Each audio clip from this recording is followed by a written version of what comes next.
Palang Merah Indonesia Kota Banda Aceh terus melakukan upaya jemput bola kepada sejumlah instansi pemerintah di Banda Aceh untuk upaya menggalakkan donor darah secara rutin kepada karyawan maupun PNS di Banda Aceh.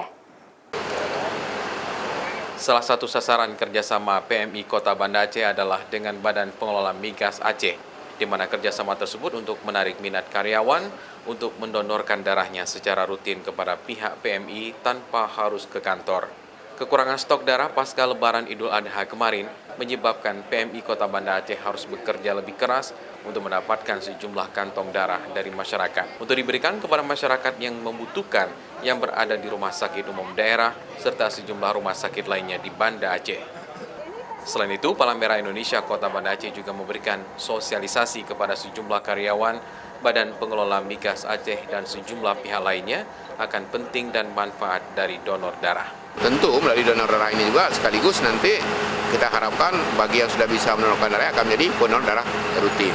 Mereka bisa datang langsung ke Palang Merah Indonesia Kota Banda Aceh untuk mendonorkan darahnya baik pagi atau sore hari ataupun di malam harinya.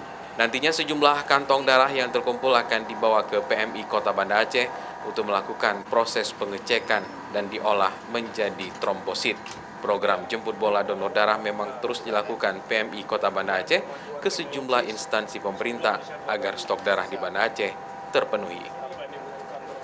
Syahril, Kompas TV, Banda Aceh.